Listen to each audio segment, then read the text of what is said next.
बिस्मिल्लाहिर्रहमानिर्रहीम। जशन मौला अली शेर खुदा 13 रजब जेड़ा कि हर साल अड्डा मधानी जोका बलोचा तहसील और जिला जंग बड़ी धूमधाम नाल मनाया जाता है। चंद शेर पाकां दी बारगाह हाज़री के तौर पर उस तो बाद फरमाइश के 1-2 शेर मैं इत्थे खसूसन हुक्म होया है जनाब खुरम खान सानाफ इकबाल खान मरूम उन्होंने नाल नाल जनाब इसरार खान बलोच नंबरदार साहब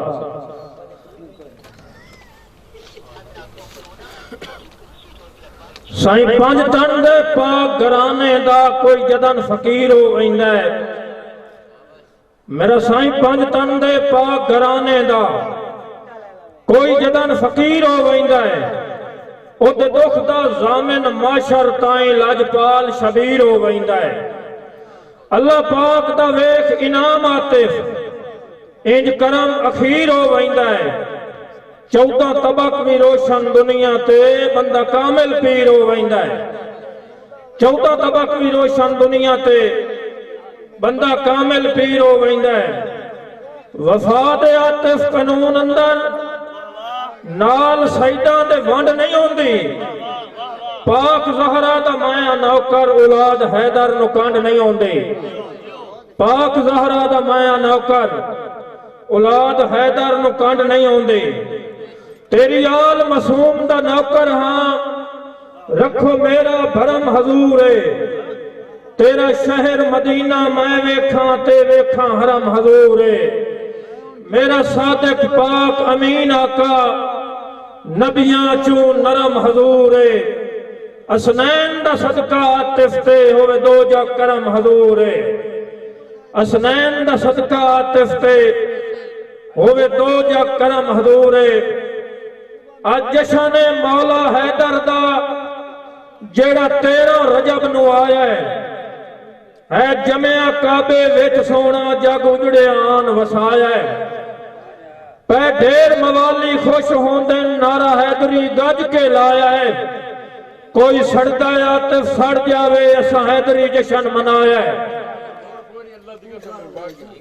मोहतरम जनाब इरशाद खान और लाटू बलोच जनाब सुहेल खान बलोच साहब सोनी बलोच मोहतरम जनाब खुरम खान किसे किस्म दी काई नहीं थोड़ होंदी संगती लजपाल जे होवेन। किसे किस्म दी काई नहीं थोड़ होंदी संगती लजपाल जे होवेन। बानप के कतन छुड़ेंदे नहीं नस्ली भाईवाल जे होवेन। सद हर कोई सुनदा है दुनिया ते उत्तु बख्त कमाल जे होवेन। कम हिक दे आतिफ आवेंदन चंगे कहीने नाल जे होवेन। कम हिक दे आतिफ आवेंदन चंगे कहीने नाल जे होवेन। मोहतरम जनाब सकलैन माई नवाब कैसर साहब मोहतरम बिरादर मार मंजर साहब नासिर खान मोहसिन माई तुहाडी नजर शेर बंदे अक्सर शक्ल शरीफ बना के डिड्डू नीयत मलूटी रख देन।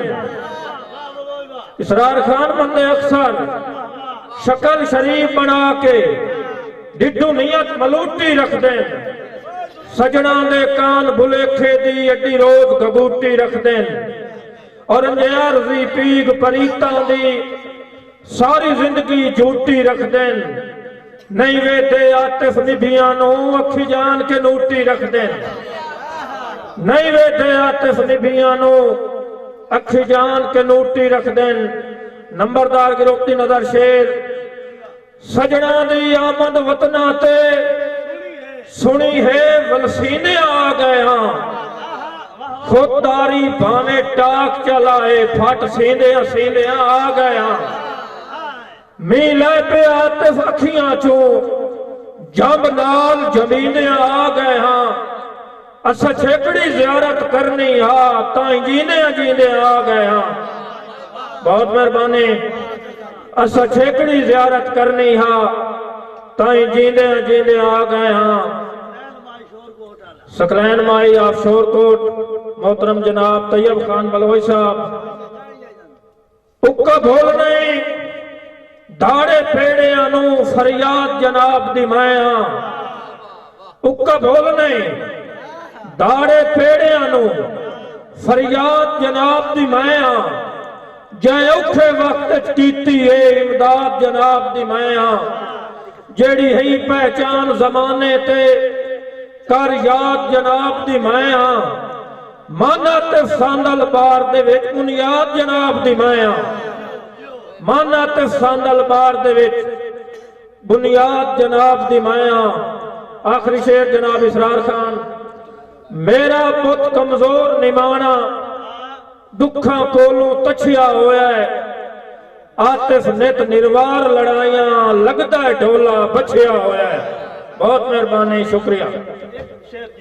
चित्तू कतन दलेर नहीं बन सकते राठा नहीं जुदियां यार इसरार खान दी फरमाइश खसूसन नजर करसन जनाब नंबरदार गिरोह दे भावें गुरबत है पर मुल्क दे विच रख अपना भरम बचा के केड़ा फायदा है हौलियां होवण दा पुडाटे सजन बना के गल आतिफ मुकदी है जिगरे ते मैं वेखिया ढेर विजा के चित्तू कतन दलेर नहीं हो सकते राठा दियां जुतियां चाह के। बहुत मेहरबानी।